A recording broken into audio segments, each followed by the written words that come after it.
20. Lá no acampamento eu falei para vocês que uma vez eu ouvi, de um autor que nós devemos escolher os nossos capítulos prediletos da Bíblia. Né? Ele fala daqueles capítulos que a gente levaria se nós pudéssemos escolher 2 ou 3 capítulos só da Bíblia e abríssemos mão de tudo o resto. Quais seriam esses capítulos que nós levaríamos? A gente só teria eles. Quais capítulos da Bíblia, de certa forma, conseguem resumir toda a Escritura? Quais capítulos são esses capítulos-chave? E a gente sabe que existem muitos, tanto no Antigo quanto no Novo Testamento. E eu disse para vocês lá no acampamento que o capítulo 15 de 1 Coríntios é um desses capítulos. Ele é muito importante. Para mim, eu levaria. Para mim, ele diz muito. Capítulo 8 de Romanos seria um, também disse. Mas eu falei que seriam 3, O terceiro seria esse capítulo 20 de João. Evangelho segundo João.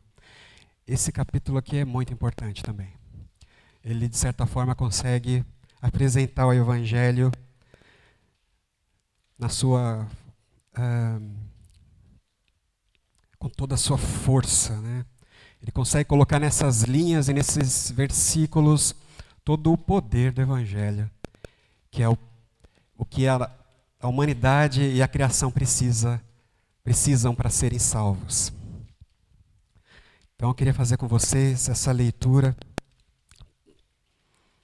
a partir do versículo 1. No primeiro dia da semana, bem cedo, estando ainda escuro, Maria Madalena chegou ao sepulcro e viu que a pedra da entrada tinha sido removida. Então correu ao encontro de Simão Pedro e do outro discípulo, aquele a quem Jesus amava, e disse: Tiraram o Senhor do sepulcro e não sabemos onde o colocaram. Pedro e o outro discípulo saíram e foram para o sepulcro. Os dois corriam, mas o outro discípulo foi mais rápido que Pedro e chegou primeiro ao sepulcro. Ele se curvou e olhou para dentro. Viu as faixas de linho ali, mas não entrou. A seguir, Simão Pedro, que vinha atrás dele, chegou, entrou no sepulcro e viu as faixas de linho, bem como o lenço que estivera sobre a cabeça de Jesus.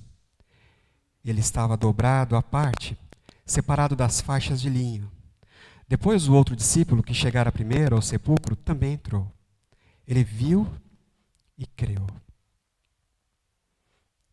Eles ainda não haviam compreendido que, conforme a Escritura, era necessário que Jesus ressuscitasse dos mortos. Eles ainda não haviam compreendido, conforme a Escritura, era necessário que Jesus ressuscitasse dos mortos. Os discípulos voltaram para casa. Maria, porém, ficou à entrada do sepulcro, chorando. Enquanto chorava, curvou-se para dentro do sepulcro e viu 2 anjos vestidos de branco, sentados onde estivera o corpo de Jesus, um à cabeceira e o outro aos pés. Eles lhe perguntaram: Mulher, por que você está chorando? Levaram embora o meu Senhor, respondeu ela, e não sei onde puseram. Nisso ela se voltou e viu ali Jesus em pé, mas não o reconheceu. Disse ele: Mulher, por que está chorando? Quem você está procurando? Pensando que fosse o jardineiro, ela disse: Se o Senhor o levou embora, diga-me onde o colocou e eu o levarei. Jesus lhe disse: Maria.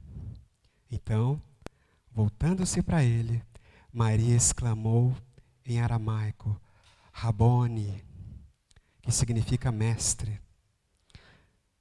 Jesus disse: Não me segure, pois ainda não voltei para o Pai. Vá, porém, a meus irmãos e diga-lhes: Estou voltando para o meu Pai e Pai de vocês, meu Deus e Deus de vocês.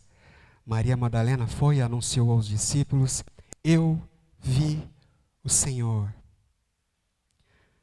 Maria Madalena foi e anunciou aos discípulos: Eu vi o Senhor.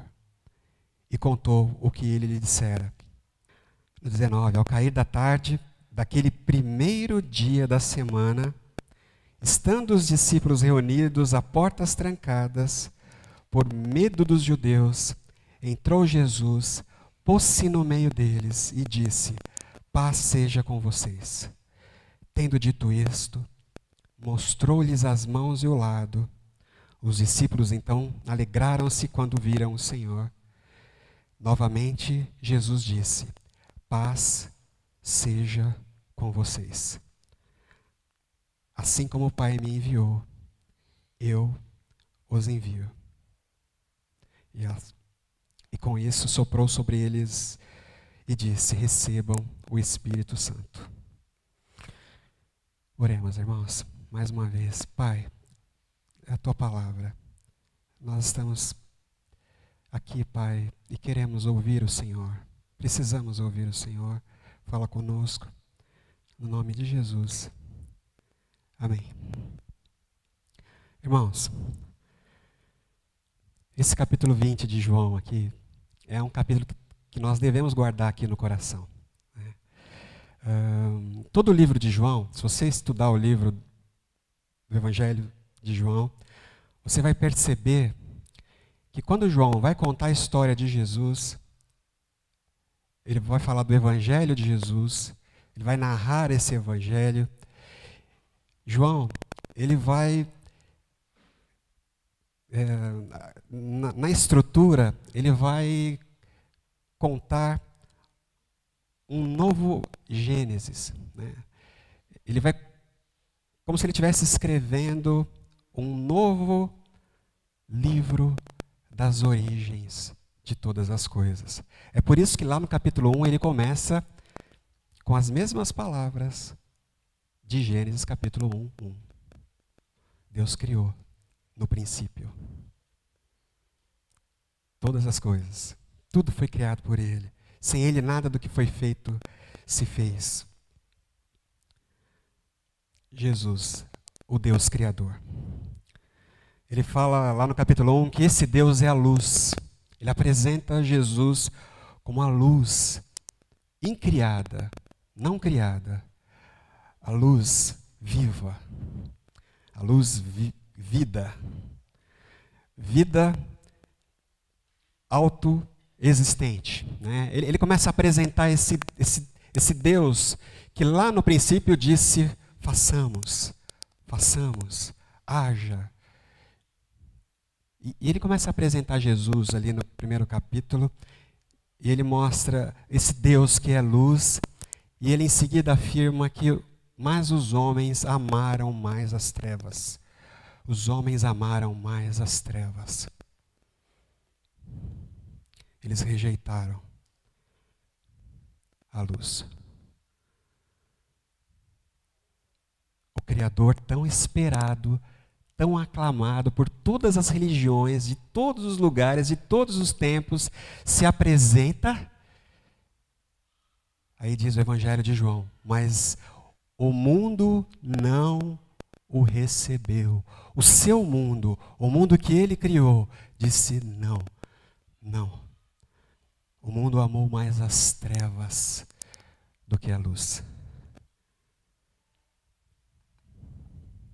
Isso é o que diz o Evangelho de João. Por causa disso, o Filho unigênito, o único Filho, foi levado para a cruz. Para que todo aquele que crer nele tenha a vida eterna. Isso aconteceu numa sexta-feira. Qual é o número da sexta-feira, irmãos? Dos dias da criação? Quem lembra? Sexta? 6. É o sexto dia. É o sexto dia da criação. Sexta-feira. Jesus, no Evangelho de João, 2 vezes, Jesus afirma que o Pai está trabalhando e eu estou trabalhando com Ele. Jesus veio para aquilo que era seu, o seu mundo, a sua criação, e Ele foi rejeitado. E então Ele começou a fazer algo, desenvolver um projeto, um trabalho, uma obra. Isso começou a acontecer. E as pessoas falavam, mas o que você está fazendo? Ele fala, não sou eu, é o Pai que está fazendo. E eu estou aqui com Ele fazendo. Tudo que eu faço é o que o Pai já está fazendo. Tudo que eu falo é o que o Pai está falando. Deus está trabalhando. E aí no 6º dia da criação, na sexta-feira, aquela sexta-feira triste, Jesus gritou lá na cruz, está consumado. Eu fiz tudo aquilo, eu trabalhei e eu fiz todo o meu trabalho. 6º dia da criação. Eu fiz o meu trabalho e eu terminei a minha parte. No 7º dia, sábado, ele descansou de toda a sua obra. Vocês estão percebendo? A velha criação. Jesus trabalhou na velha criação. Essa que o rejeitou. Essa que amou mais as trevas. Irmãos, todos, é importante que a gente entenda de uma vez por todas. Todos nós o rejeitamos. Não havia um justo, não havia nenhum sequer. Nem os discípulos de Jesus, irmãos, nem os discípulos, todos nós o rejeitamos. Todos nós viramos as costas. Todos. E então, o grande Deus, o Criador de todas as coisas, descansou no 7º dia. A gente costuma ver na Bíblia, né, que Jesus morreu e no 3º dia ele ressuscitou. E a gente fica pensando, tentando fazer essa conta doida na cabeça. Tentando colocar 3 dias entre sexta e domingo, né? Você já fez isso? 3º dia, lembra? 3º dia e tal. Mas é que eles contavam um tempo diferente, né? Ô, Alexandre, obrigado. Eles contavam de uma forma diferente. Jesus descansou um dia. Foi o sábado. É o sábado do Senhor. É o 7º dia. É o dia do Senhor. Descansar de toda a sua obra. E aí o que aconteceu? O que João começa a narrar aqui no capítulo 20, irmãos? No 1º dia da semana. No 1º dia da semana. Da nova criação. No 1º dia, quando todas as coisas agora são novas. Você está entendendo? É o 1º dia de uma história que nunca mais vai terminar. É o 1º dia dessa nova criação que agora se estende para a eternidade, irmãos. Essa obra de Jesus, de Deus em Jesus. E nós vemos isso na medida em que nós lemos esse capítulo. Eu queria, depois você vai olhar, primeiro Maria Madalena. Nesse mundo, irmãos, presta atenção, nesse mundo que rejeitou a Deus, esse mundo que virou as costas para Deus, o Criador, esse mundo que disse não para o Criador, depois do sábado não tem alegria nenhuma. Não tem, é o ciclo do tormento que se renova, que se renova, que se renova e não tem fim. No 1º dia da semana, João está dizendo que Maria Madalena foi ao sepulcro. E ela estava ali com algumas mulheres. E ainda nem era dia, era de madrugada. E elas foram lá chorar. Elas foram lá para lamentar. Morreu o Senhor, o nosso Senhor morreu. E pronto, né? E quando elas chegaram lá, elas tiveram uma surpresa. O túmulo estava vazio, vazio. E elas ficaram muito preocupadas. E aí que elas choraram mesmo. Depois de tudo que fizeram com ele, ainda roubaram o seu corpo. Olha o que fizeram com o nosso Senhor. Uma vítima da maldade, da injustiça desse mundo, uma vítima do pecado. Ele está aqui como nós, também foi levado por tudo isso. Onde está o nosso Senhor? Né? Aquilo que ela fala para quem ela pensa ser o jardineiro, ele fala, pelo amor de Deus, me fala onde é que vocês colocaram, onde vocês esconderam o corpo dele. Me fala, não faz isso com a gente.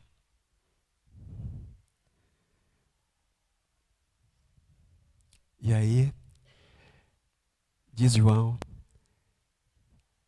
que essa pessoa fala uma palavra, né? Ele a chama pelo nome, Maria, Maria. E ela soube. Ela soube.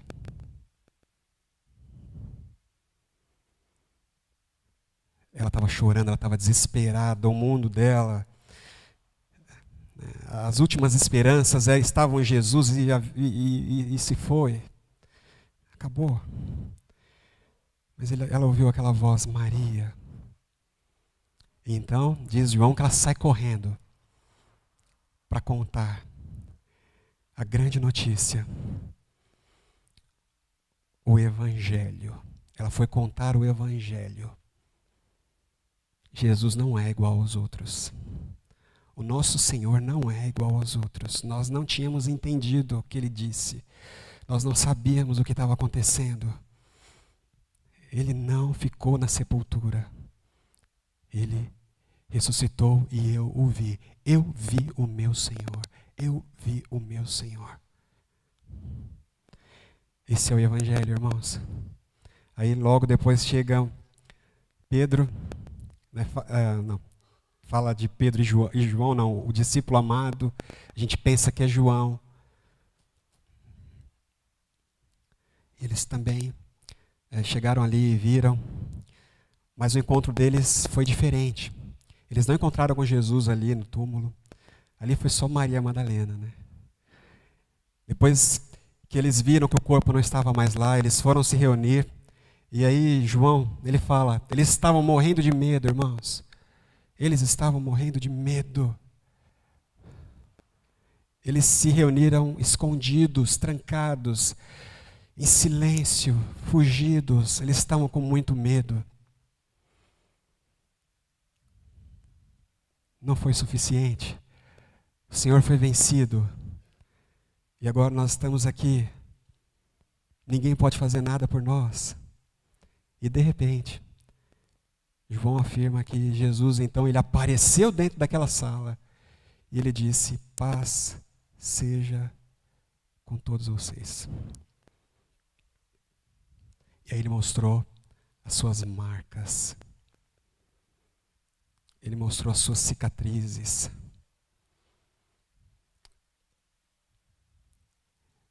A gente precisa entender, irmãos. Ele se apresenta. Eles não conseguem entender quem é aquele homem. Parece o Senhor, mas não pode ser ele. Como é que a gente vai saber se é ele ou se não é? Ele parece o mesmo, mas parece que ele está diferente. Como saber? Como nós vamos nos identificar com ele? Como a gente vai poder identificar o Senhor? Aí ele mostrou as cicatrizes, as suas marcas. Você sabe o que é uma cicatriz? Você sabe o que é uma marca? Ele mostrou o lado, ele mostrou as mãos. Ele falou, olha, sou eu. Sou eu. O Deus do universo, todo-poderoso.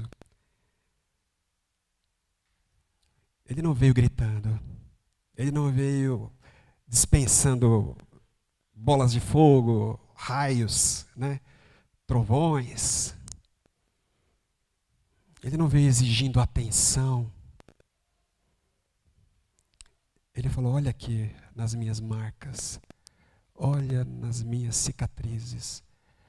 Olha nas minhas feridas. Esse sou eu. Nós nos identificamos com Deus porque Ele decidiu sofrer por nós, irmãos. Ele decidiu sofrer. Esse é o Evangelho. E aí Jesus fala para os discípulos, e essa é a afirmação que a gente começou essa série e nós vamos terminar, que está aqui no versículo 21, palavras da boca do próprio Jesus.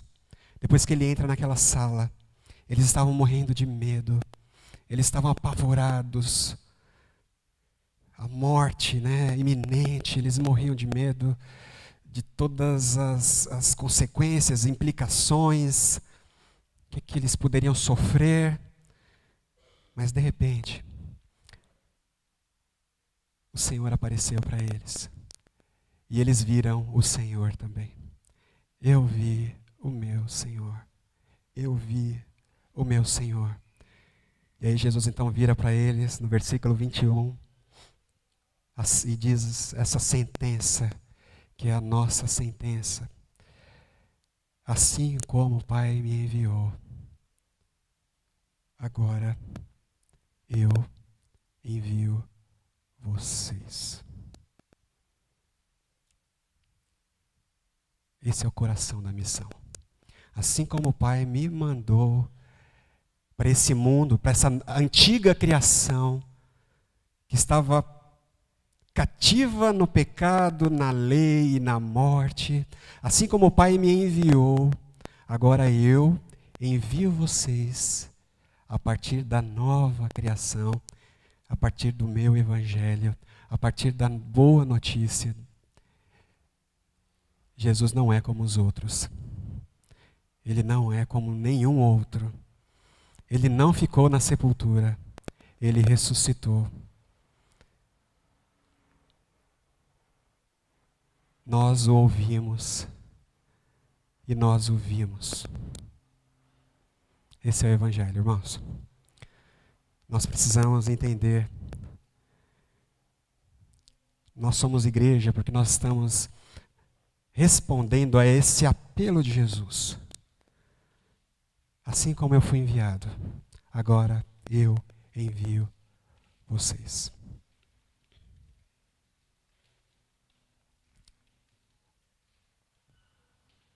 No capítulo 21 de João, nós vemos ali, logo depois disso, Jesus apareceu para os discípulos, ele deu essa ordem, e aí os discípulos estão lá na Galileia pescando, eles estão ali pescando o peixe, né? Jesus aparece no meio lá do mar da Galileia, na beira do mar, e ele manda os discípulos jogarem a rede, aquela história que a gente já conhece.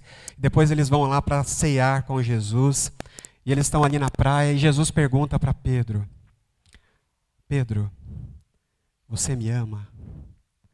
Aquela pergunta, ele faz aquela pergunta 3 vezes. É lógico que ele está fazendo uma referência às 3 vezes que Pedro o negou na velha criação. 3 vezes ele negou Jesus. E agora, irmãos, Jesus então pergunta para Pedro, Pedro, você me ama, Pedro? E Pedro falou, o Senhor sabe no final, né? O Senhor sabe que eu te amo, o Senhor sabe de tudo, o Senhor sabe de todas as coisas. Aí Jesus então diz para ele, então, apacenta as minhas ovelhas. Essa pergunta de Jesus, irmãos, se você me ama, ela é um chamado, né? Ela é uma diretriz, é uma ordem, é um caminho para todos nós. Foi marco na vida de Pedro. Foi marco na vida de Pedro. A gente não sabe qual foi o momento da conversão de Pedro. A gente fica se perguntando quando foi o momento exato que eu me converti.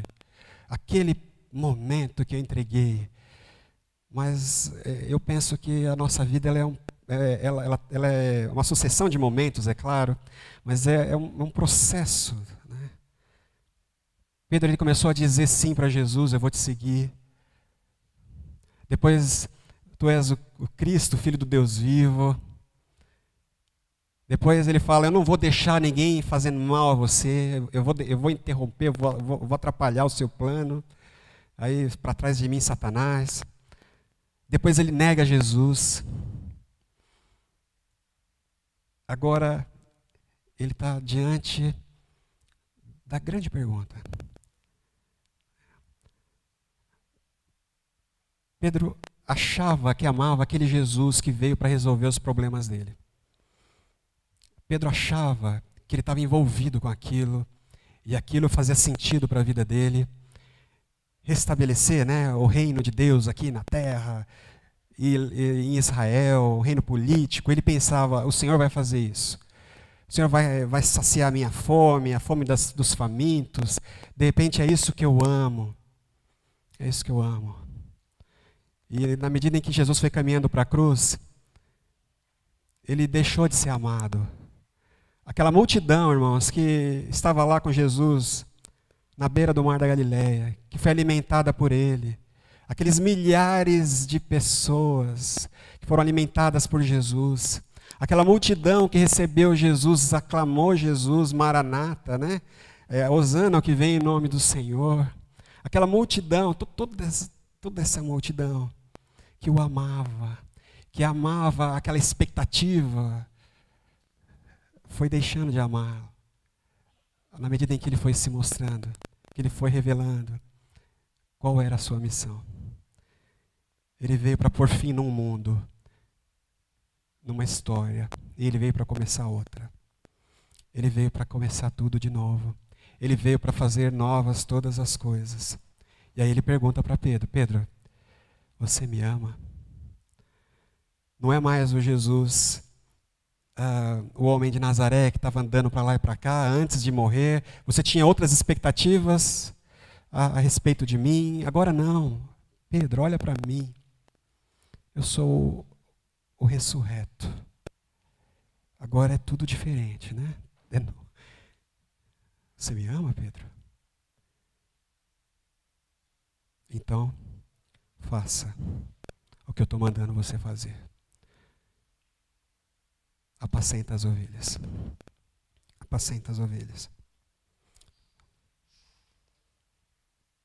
Eu trouxe algumas frases para a gente refletir, irmãos. Eu sei que o novo mundo de Deus, o mundo de justiça, alegria, esperança para toda a terra, começou quando Jesus saiu do túmulo na manhã de Páscoa. Eu sei que Ele chama a mim e a você para vivermos nele e pelo poder do Espírito dele. E assim sermos as pessoas da nova criação aqui e agora, criando sinais e símbolos do seu reino na terra como no céu. A missão possui sua origem no coração de Deus. Deus é uma fonte de amor que envia. Esse é o manancial mais profundo da missão. É impossível penetrar mais fundo. Existe missão porque Deus ama o mundo. Antes do mundo se converter ao Evangelho de Jesus, nós, como igreja, precisamos nos converter à missão de Deus no mundo.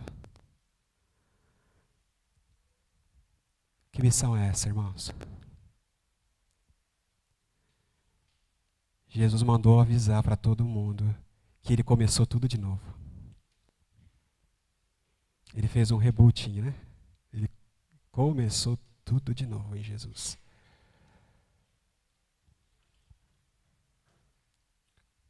Proclamem. Vivam. A igreja local, nós aqui, nós não devemos decidir se nós vamos ou não vamos nos envolver na missão. A gente só precisa decidir se nós vamos ou não ser igreja. Nós queremos ou não ser igreja. Ser igreja é estar dentro dessa missão de Deus de começar tudo de novo em Jesus.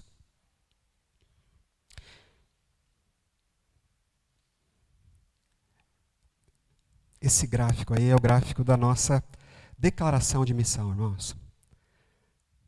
A gente desenhou, né, para ficar mais simples, para ajudar a entender. Nós cremos no Evangelho. A nossa fé não está na nossa certeza de que as coisas vão acontecer. A nossa fé, ela é 100% centrada naquilo que Deus fez. Evangelho é o que Deus fez em Jesus. Não é o esforço humano. A nossa fé não é essa capacidade mental que o homem tem de falar que algo vai acontecer no futuro. nós cremos naquilo que Deus fez em Jesus e naquilo que Ele está fazendo em Jesus e naquilo que Ele vai concluir em Jesus. Aquilo que Ele começou, Ele vai terminar. Não é verdade, irmãos? Na medida em que nós cremos no Evangelho, nós esperamos. Esperamos. Porque nós já vimos que já começou. Já começou. Deus está fazendo tudo. Deus está fazendo novas todas as coisas. Nós esperamos. Na medida que nós esperamos, nós amamos. Amamos. Nós vimos no acampamento que esperança é a nova perspectiva que nós temos da vida, a nova forma de enxergar a vida, uma nova visão de mundo. Essa nova visão de mundo se chama esperança. Daqueles que creem no Evangelho de Jesus Cristo, esperam, porque nós vemos que Deus está trabalhando e Ele vai concretizar todas as coisas. Então nós esperamos, enquanto esperamos, amamos. Pedro, você me ama? É a pergunta de Jesus. Ele não quer outra coisa. Ele não quer que você faça nada, irmão. Entenda de uma vez por todas. Ele não quer que você se sacrifique. Ele não quer que você dê o seu dízimo. Ele não quer que você entregue para Ele o seu filho. Ele não quer que você faça nada. Ele não quer que você entregue para Ele o seu trabalho, o seu carro. Não quer nada disso. Ele quer o seu amor. Amor. Ele só quer o amor. Ele quer saber se você o ama. Ele e ao reino dele. Busca o reino e a justiça dele. Você ama o reino e a justiça dele. Na medida em que nós esperamos, nós amamos. Amor é a expressão da obra de Deus. Se nós não amamos a Deus, se nós não amamos ao próximo, se nós não amamos, irmãos, nós não criamos coisa nenhuma, é mentira, é tudo mentira. Nós esperamos, enquanto esperamos, amamos. E amando, nós fazemos. Tudo que nós fizermos, irmãos, como igreja, tudo que nós fizermos, todos os nossos programas, todas as nossas atividades, ministérios, todos eles precisam estar nessa sequência, né, de causa e efeito do Evangelho. Ela é diferente. A religião, os religiosos, eles pensam assim, a gente faz primeiro e depois nós somos aceitos por Deus. Nós vamos fazer as coisas e depois Deus nos abençoa.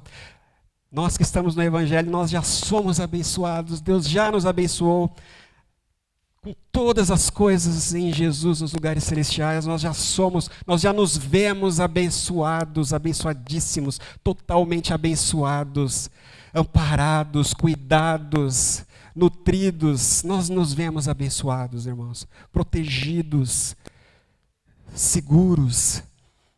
A gente não tem medo mais do Império Romano, a gente não tem medo dos judeus, do Sinédrio. A gente abre a porta e a gente escancara: o Senhor ressuscitou e nós vimos o Senhor, nós ouvimos Ele nos chamando pelo nosso nome.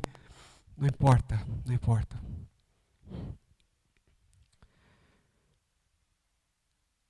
Nós cremos e por isso esperamos e por isso amamos e por isso fazemos.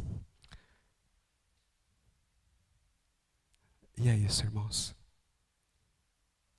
Toda a nossa ação, ela precisa ser traduzida em palavras.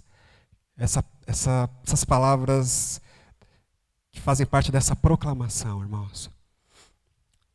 Tudo aquilo que a gente faz na igreja, todos os serviços, tudo atende ao fim de proclamarmos, né?